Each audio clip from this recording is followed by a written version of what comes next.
Alright everybody, welcome back to Let's Play Super Metroid. Alright, previously we more or less combed the criteria, at least the beginning area, and we found our way into the Brinstar. Now, the Brinstar, again, as I said before, the jungly area seems to be a new development. It was not in the first Metroid, as far as I'm aware, which kind of tells me that it might have actually been a development as a result of space pirate stuff. I can't get through there, just yet. There's other stuff that I need. It's possible to mockball it, but I kind of feel like that's cheesing a little bit. Also, the fact that I can't do the mockball yet is kind of yeah. How about that? I'm a die-hard Super Metroid fan, and I can't mockball. I don't know how hard it actually is. Like, people said it was like quote-unquote easy, but yeah, I did not have a very fun run of it. Okay, so there we've saved. Now, I'm gonna go ahead and sort of start exploring a little bit more of this area. As you can tell, there's missile doors everywhere, so they clearly want you to use your missiles more often. Now, notice right off the bat here, this area is like significantly darker, and those little flies are glowing. Yeah, if you break those things, it gets darker in here, and it will get dark enough to the point where you can't see anything. And I mean anything. So you gotta be extremely careful. The enemy design and level design in this game are just simply phenomenal. That's a missile recharge station, so I've restocked all of my missiles. Missiles, I don't actually remember if it restocks super missiles and other ammunition or not. But we'll find out when we get the other stuff. Excuse me. So let's go ahead and head into here. If this is a space pirate thing, the vegetation, it makes you wonder why. Now this seems a little interesting, doesn't it? Now, this area doesn't look just like the SR388 area that is shown in the intro of the game, but if you take a look here, you can see little eggs. Okay? So, let's consider that for just a moment here. Little eggs. They kind of look like Metroid eggs a little bit, don't they? Just a little bit, maybe? Okay. So, here we are, busting our way through here. Now, just a quick thing for later. Notice the icon. We'll pick up that little doohickey much later in the game. But for now, we're just going to go ahead and speed along. So we saw in, overgrown vegetation and now, a completely different ecosystem and habitat, just entirely. And look at these eggs. They're everywhere. But notice how, they're not hatching or anything like that. I think, I'm of the opinion that this might have been a reproduction of the SR388 ecosystem.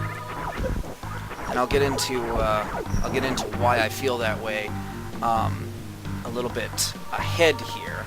For now, we're gonna go and collect a few more items and just sort of expose a little bit more of the good game design you see here. Obviously, the two little bricks. By now, everybody knows what that means. It means busted up. Okay, now that is reminiscent of a new item in the Metroid series at this point in time. The power bomb. We'll get into that later, though. The charge beam. Probably one of the most important beams in the game. Allows you to hold down the shoot button and charge up your beam. Now, this does a couple of things. It essentially makes your shot significantly more powerful. More powerful than missiles, actually. Gives you a lot more power and stuff, but it does take a second to charge up. You can't just fire a whole bunch of them like you can with the missiles. Also, a fun trick you can do with that is you hold down the charge button, but you don't let it go. Instead, you jump. Okay, watch what happens with this. It essentially acts like a power slicer. Oh my word, it's just great. Another trick you can do? Yeah, dump a whole bunch of bombs all over the place. I have found very little in the realm of actual use for it, but it's a fun little thing you can do all the same. Unfortunately, you can't charge while in morph ball form. It'd be fun if you could hold the charge. Let's go ahead and save here.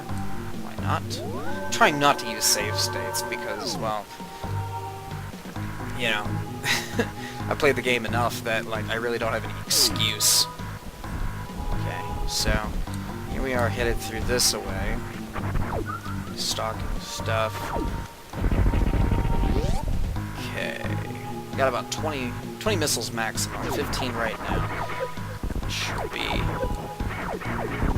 You see those guys take a whole lot of hits ordinarily? One charge shot. That's all it took. Pretty sweet deal when you think about it. Now, I'm not sure what those things are supposed to be. I want to say eggs of some sort. But notice we're back in the vegetation area. And then there's this. I love the music. That is Spore Spawn. The manual describes Spore Spawn as a bioengineered plant by the space pirates. So I believe that Spore Spawn might actually be the source of the vegetation. Now, think about the chronology of things. You know, Samus defeats Mother Brain, Torian's destroyed, along with their Metroid cloning facilities, because they would have had those. Their system kind of relies on the Metroids in many ways, and at this point in time, Samus has also destroyed all the Metroids on their homeworld. So trying to get a hold of a Metroid might actually be kind of a trick for them. So let's say that Spore Spawn was brought in as sort of an ecosystem creator, and from there they were able to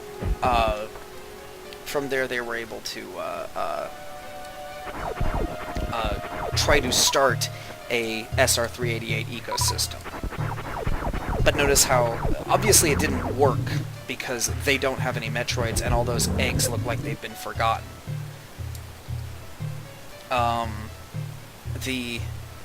So, you know, think for a moment on that and consider that that this was all basically just an attempt to reproduce Metroids without how do I put this? Without cloning them, because they didn't have anything to clone. So, failing that, they of course are forced to they are of course, you know, forced to steal the Metroid hatchling. So, at least that's my theory. Wikitroid didn't seem to have much information on this, so that's kind of what I think. I think that this is all essentially a great, big, colossal Mother Brain space pirate failure to produce a Metroid. Kind of shows you what lengths they'll go. And here we have the Super Missile. Not only the most powerful single-shot thing in the game, but also useful. Everything has some kind of utility use to it, too. The missile's a lot less so, but let's go ahead and show you exactly what this thing can do. Obviously, the green door represents something that, you know, you'd need a super missile for. But watch. It shakes all the enemies off the walls. Like, that's actually a really useful thing to have. Like, and not to mention, of course, brick that requires a super missile. Pretty easy on that one.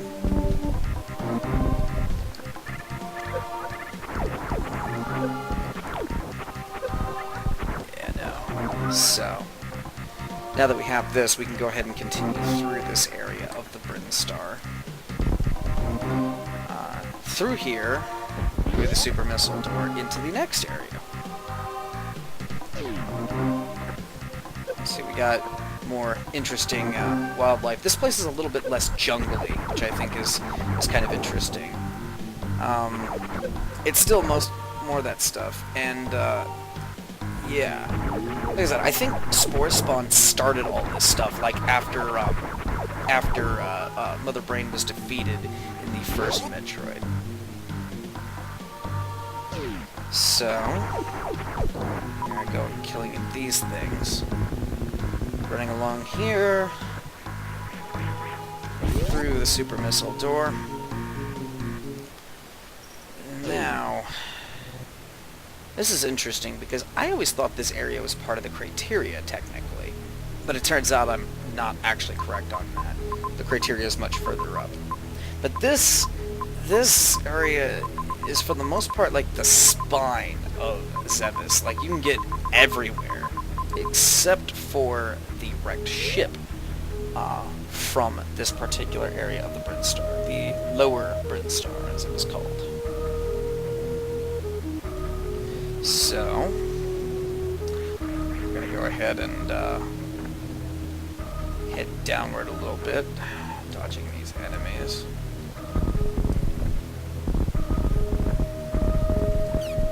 Those things, I'm not sure what's up with them, but they latch onto you and they try to, like, leech your energy. It makes me think there's some kind of, like, primitive Metroid, maybe a mutant, like some freak failure that they just weren't able to make. Maybe a, you know, sort of an unforeseen side effect, if you will, of the of their failed SR388 ecosystem. This area has quite a bit of water. Let's see, I think I can do this. Yeah, normally you need the high jump boots to get in there, but I can just wall kick. So yeah, should be able to get the Spazer Beam early here at that point. Yes, Spazer Beam. Don't ask me what the naming convention was all about, but I kind of get the feeling it's like a spacer.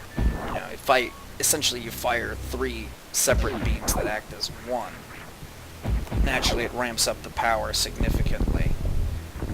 Alright, let's dodge that thing. Yeah, no, my regular shot is significantly more powerful now. Not the greatest thing in the world, but definitely a nice thing to have. Now, notice the water back there, and the fact that this seems to be like a bridge.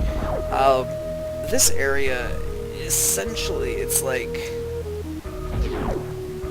that area connects to the lower Meridia, and there is a way to get through there, which we will go over soon enough. I shouldn't say soon enough. That'll actually be much further along than that. What am I saying? Alright, now we're headed into the north there. This is the other area that was also in the first Metroid. Essentially the fiery, volcanic area in Zebes. Oh, of course. We can go ahead and get out through that. Gonna need the speed booster to get through there. Another little bit of good game design here. Notice how I'm being harmed. This area is full of, like, a lot of heat. And they make sure it's a nice small area so you can kind of just see what's going on and actually notice, like, what's that sound? Oh, I'm dying. You can kind of see what's going on before you get too far into there. I always did appreciate that. There we go, second energy tank. Always a good thing to have. Could always use more energy tanks. More energy. Lots more. Alright, now collapsing the little bricks here. Got hit by asshole here. See, the bombs are not too easily weaponized. organized, as you can tell. Like maybe if I were more patient and better, timed with them.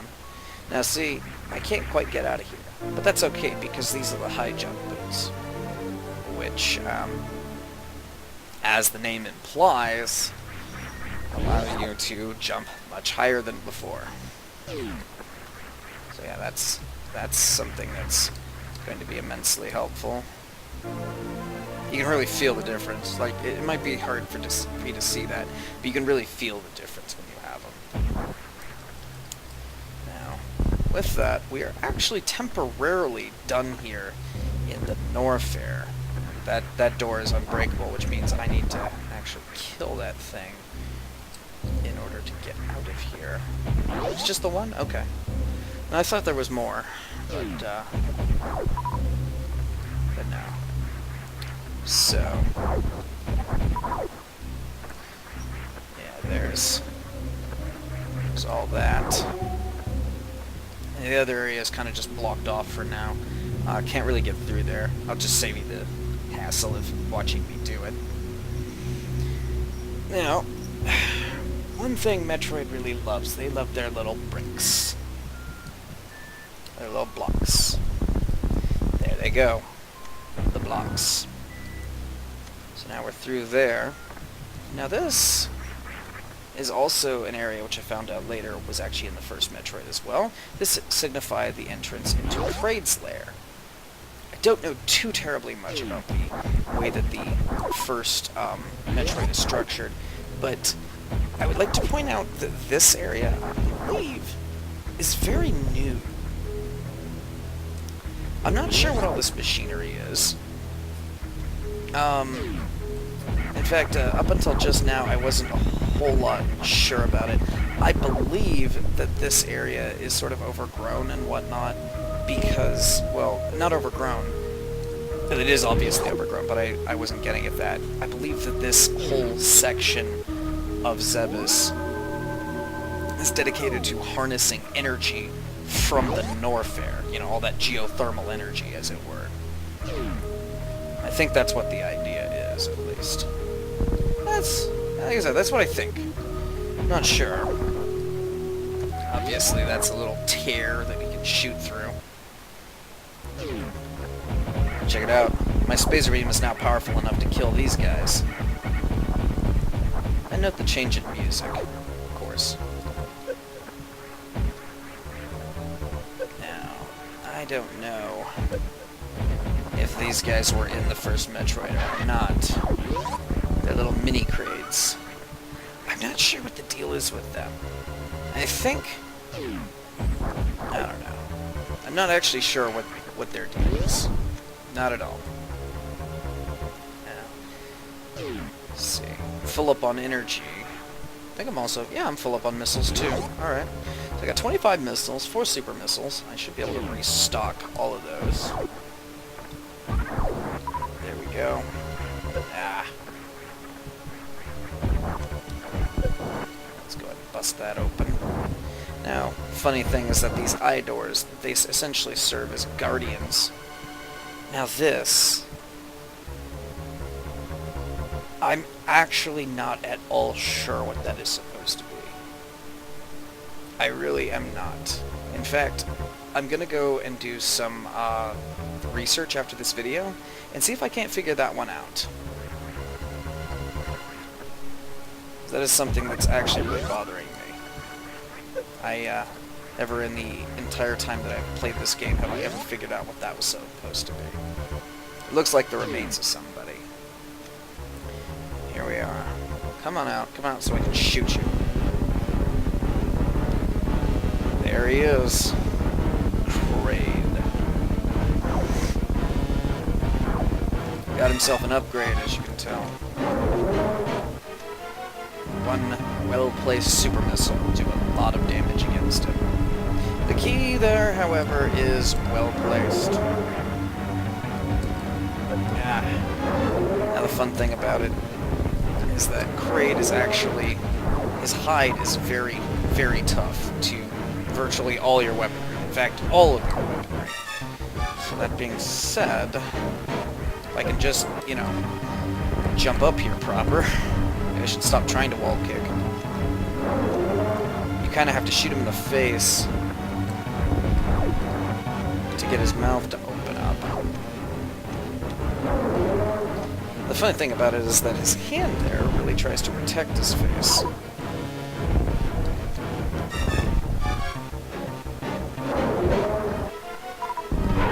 He's not too terribly hard if you know what to do. I remember the first time I ever tried to fight him. Like, I died so many times. Kraid. Kraid hides the chosen technology of the Variety suit. And the Variety suit, well, not only does it give you this cool little orange overlay, this thing will protect me from extreme temperatures, extreme heat, and extreme cold. So with that, we're going to go ahead and end this episode here. I hope you guys are enjoying, and I will see you in the next video with any luck. Take care.